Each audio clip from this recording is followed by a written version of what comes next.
गोरख हिल मशहूर है अपने सनसेट और सनराइज की वजह से। तो पिछली एपिसोड में आपने देखा गोरख हिल का सनसेट, तो आज मैं आपको लेकर चलता हूँ सनराइज दिखाने।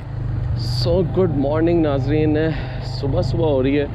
हाल तो मेरा हल्का सा जो है सनराइज मिस हो गया, लेकिन मैं जा रहा हूँ दोबारा जो सनराइज और सनसेट का व्यू पॉइंट है, जिसको बेनज़ीर व्यू पॉइंट भी कहते हैं। काफ़ी लोग सो रहे हैं, बट आई एम एक्सपेक्टिंग कि ऊपर भी कुछ लोग मौजूद होंगे, बिकॉज़ मैंने देखा है सारी रात लोग जाग रहे थे। मैं तो 12 बजे आ गया था कमरे में, लेकिन काफ़ी लोग जो ग्रुप्स आए हुए हैं वो रात तक अपनी बॉनफायर के साथ महफिल जमा के बैठे हुए थे। सर्दी मज़ेदार है भाई, सुबह के टाइम हाँ बहुत चिल्ली है। वाह, सुबह होने का मंजर देखते हैं। और नाज़रीन ऑलमोस्ट आ गया हूँ मैं टॉप पे। चलें जी, टॉप पे मैं पहुँच गया हूँ इस वक्त। और अब हमने इसके साथ साथ ट्रैकिंग करते हुए, यानी कि सिंध के बॉर्डर के साथ ट्रैकिंग करते हुए जाना है। इस जंगले से इधर सिंध है और इस जंगले से उधर वाला माउंटेन जो है वो आता है आपका बलोचिस्तान में। चेक करें यार, क्या ज़बरदस्त सनराइज़ हो रहा है। मेरा ख्याल है शॉट यहाँ से ऊपर से आने चाहिए। आ जाए मेरे साथ।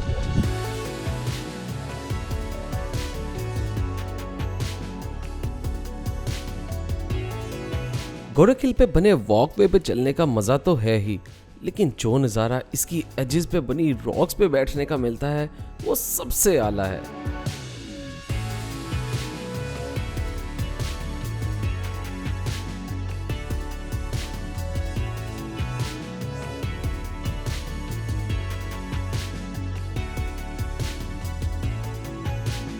तो सूरज निकलने और ठंडी ठंडी रोशनी फैलने के मंजर को एंजॉय करके मैं वापस नीचे अपने रूम की तरफ आ गया, जहां मुझे पैकिंग और नाश्ता करके सेवन शरीफ की तरफ निकलना था।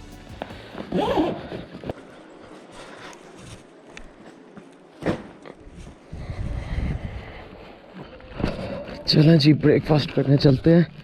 पैकिंग मैंने आके कर ली है। सनराइज पॉइंट पे विजिट करने के बाद यार, ये रियल टाइम में जिसको एक वेकेशन रिजॉर्ट कहते हैं ना, ये इन्होंने बना दिया। लो जी, अनदर मॉर्निंग, अनदर ब्रेकफास्ट, और कमाल का ब्रेकफास्ट यार। I want to salute these guys जिन्होंने ये सारा कुछ इधर मैनेज किया हुआ है, जमाली ब्रदर्स। ये पूरा जो गोरख हिल है ना, इसको जो मैनेजमेंट है इसकी सारी, इसका सेहरा सारा का सारा इन भाइयों को जाता है। मेहमान नवाजी इंतहा की है, इंतहा की मेहमान नवाजी है। नाश्ते के बाद मेरी मुलाकात पाकिस्तान के फेमस टीवी एक्टर कैसर खान से हुई, जिन्होंने मुझे सिंध के आसार कदीमा देखने का एक और रूट बताया, जो वाही बंदी से निकल के मंछर झील की बैक साइड से होता हुआ सेवन शरीफ की तरफ जाता है। तो ऑन योर राइट आप देखेंगे तो आपको आसार कदीमा इतना बड़ा पुराना कब्रिस्तान नजर आएगा।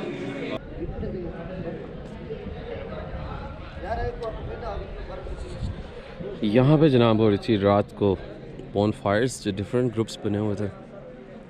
अब इन्होंने ये SMD लाइट भी लगा दी है इधर मूवी नाइट वगैरह का अरेंजमेंट करने के लिए। ये भी आई थिंक फंक्शनल हो जाएगी कुछ दिनों बाद।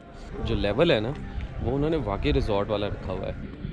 सिर्फ और सिर्फ जो थोड़ा सा है ना लो वाला पार्ट, वो है इधर आने का जो है इशू, वो पोटोहार जीप्स में आना पड़ता है आपको, अगर आपके पास अपनी 4 व्हील ड्राइव नहीं है, बिकॉज हाइट काफ़ी ज़्यादा है। ऑलमोस्ट मरी के इक्वल इसकी हाइट है और एकदम स्टीप है।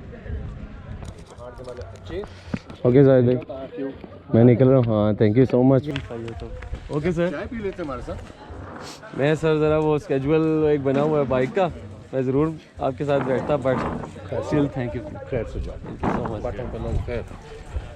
Thank you so much sir. और नाजरीन फाइनली नीचे वाला पॉइंट भी देखकर मैं आ गया हूँ गोरख हिल की वापसी वाली रोड के ऊपर।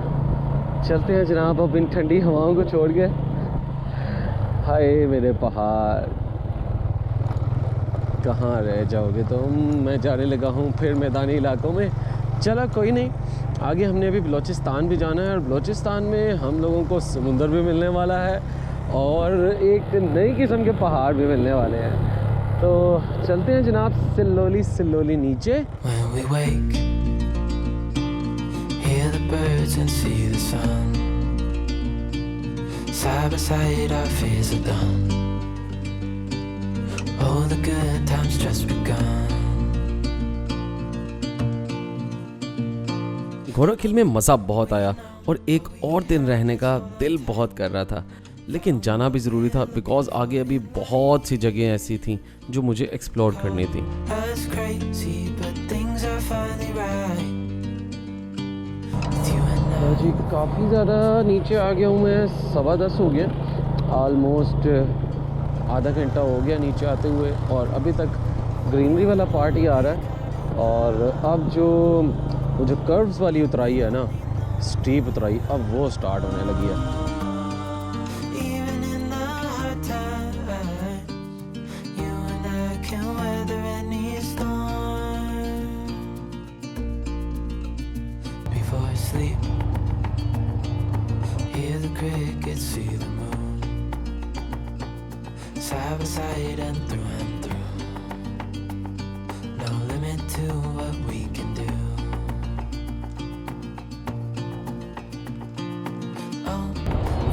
Okay guys, best of luck. Found what we're looking for in life.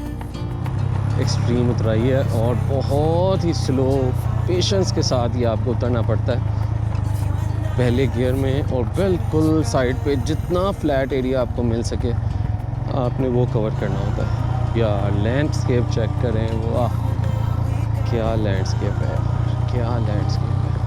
तो जनाब गोरखिल से जाते जाते एक दो और लफ्ज़ आपको सिंधी के सिखा देता हूँ। सिंधी में अगर आपने कहना हो क्या हुआ, जिस तरह आप किसी से पूछते हैं हेलो भाई क्या हुआ खैर है, तो आप कहते हैं छाथियो।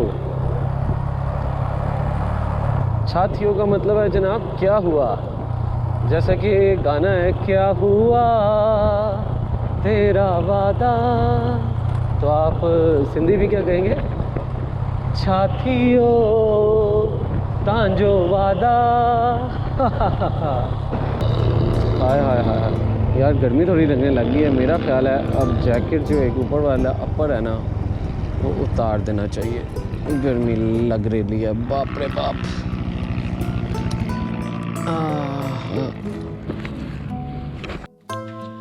जी अब नीचे आ गए हैं, गर्मी लगने लग गई है।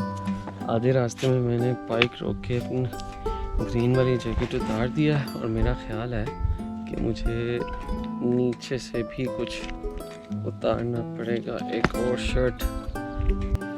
अब जनाब सफ़र स्टार्ट होने लगा, सही गर्मी वाला और शदीद गर्मी वाला। पहाड़ों को छोड़ने का दिल नहीं कर रहा यार, आगे गर्मी आ जानी है बहुत ज़्यादा।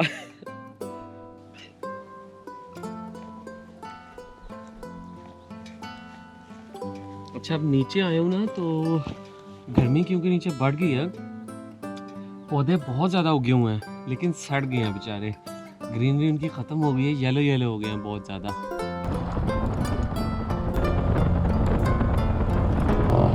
और यूँ नाजरीन पहुँच गया हूँ मैं वाई पांदी। यार गन्ने का जूस पीते, बस ये डिसाइड हो गया, गन्ने का जूस ही पियेंगे हम।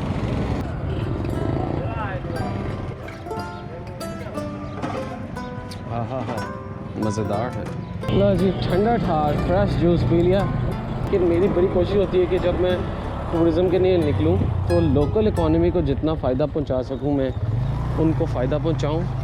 अब अगर आप कोक शोक पीते हैं, जूस पीते हैं ब्रांडेड, तो वो ओबियसली बड़ी कॉर्पोरेट्स को जाता है। लेकिन अगर आप ये लोकल लोगों से खाना लेके खाते हैं, इनका बना हुआ इनकी चीज़ें खाते हैं, तो ओबियसली लोकल इकॉनमी ग्रो करती है। And that is what sustainable tourism. Anyways जी गोइंग टू जोही, वहाँ पे मेरा इंतज़ार कर रहे हैं जुम्मन जमाली भाई, who is the big brother of Zahid Jamali, जो कि सारा का सारा कंट्रोल करते हैं गोरखिल को, और जिन्होंने मेरा ये सारा ट्रिप स्पॉन्सर किया।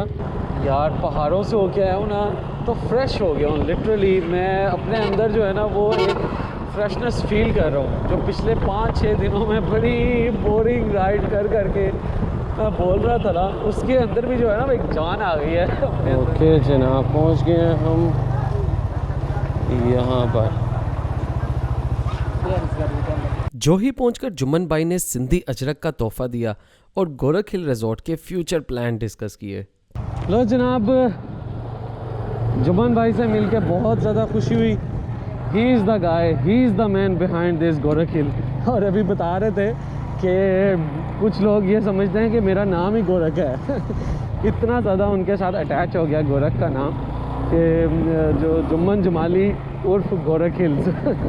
और होना भी ऐसे चाहिए, जितना इन्होंने टाइम दिया अपना और जो मेहनत इन्होंने गोरख हिल को इस्टेब्लिश करने में दिया है। 11-12 साल हो गए कहते हैं कि मैं इस जगह को जो है ना वो मेहनत कर रहा हूँ, इसको बना के उठा रहा हूँ। गवर्नमेंट से जो है ना वो फंड्स कह के लगवाते हैं यहाँ पे ताकि ये जगह थोड़ी सी उठ जाए।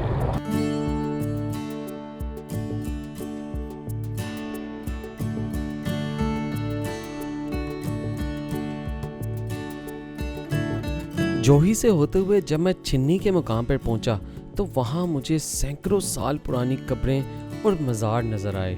मैंने लोकल लोगों से पूछने और इंटरनेट पे सर्च करने की भी कोशिश की, लेकिन कुछ मिल नहीं सका। पर्सनली मुझे ये मुगलिया दौर की ही कब्रें लग रही थी, क्योंकि यहाँ बने हुए मज़ारों की बनावट बिल्कुल ऐसी ही है जैसे आपको ठट्टा के मकली के कब्रिस्तान में नज़र आती है। आगे चलते हैं जागरा बाजरा। ठीक है जी, ये बच्चे हैं जनाब, ये इकट्ठे हो गए हैं ड्रोन को देख के। ठीक है बच्चों, हाथ हिला दो सारे। Okay bye bye. चलें जी, बाय बाय। चलें जी, चलते हैं हम अपनी बाइक के ऊपर। मुझे नहीं पता कि अगर मैं नॉर्मल रूट से सेवन जाता तो वो रोड कैसा होता, लेकिन जो रास्ता मुझे कैसर खान ने सजेस्ट किया वो पूरे इंटीरियर सिंध के ट्रैवल में मुझे सबसे बेस्ट लगा। अस्सलाम वालेकुम। अदा मंचर झील यहाँ से कितनी दूर है? नज़दीक है? 5 किलोमीटर, 2-3 किलोमीटर बस। और थोड़ा सा आगे जाने के बाद आपके साइड पे आ जाती है पाकिस्तान की सबसे बड़ी झील, विच इज मंचर लेक। अच्छा मछली बिक रही है भाई, गुड भाई। दरिया की मछली, दरिया की नहीं सच झील की मछली। झील की बजाय तो मुझे ये एक समुंदर लग रहा था, और इसके साइड पे बाइक चलाते हुए भी जो ह्यूमिडिटी और आपको फीलिंग आती है वो भी एक कोस्टल एरिया से ही मिलती जुलती है। सेवन कितना दूर है यहाँ से? कितने किलोमीटर? 35-40 किलोमीटर। 35-40 किलोमीटर। 35-40 किलोमीटर यानी कि 1 घंटा। ओके, स्पीड पकड़नी पड़ेगी भाईजान। साईं सेवन जाना है। सेवन बाईपास है, ये शहर से गुजरना ये जांगरा है। जी हाँ। और जांगरा के बाद क्या आता है? भांगरा, भागरा, बागरा ने बाजारा। बाजारा। यार मैं क्या हूँ।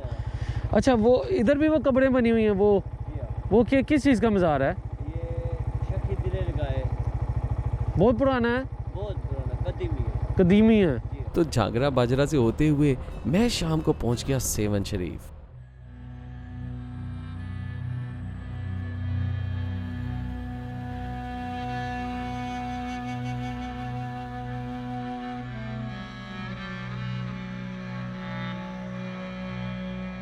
सेवन शहर की पहचान लाल शहबाज कलंदर का मज़ार है।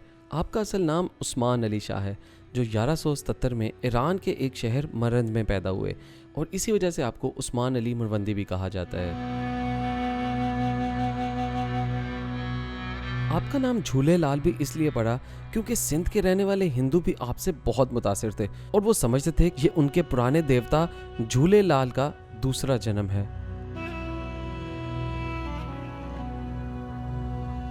पूरी दुनिया से ज़ायरीन यहाँ आते हैं और अपनी मन्नतें मांगते नजर आते हैं, जिसका ताल्लुक इस्लाम के साथ तो नहीं बल्कि जनूबी एशिया के रस्म व रिवाज के साथ ज़रूर है। तो ये तो था जनाब हज़रत लाल शहबाज कलंदर का मज़ार।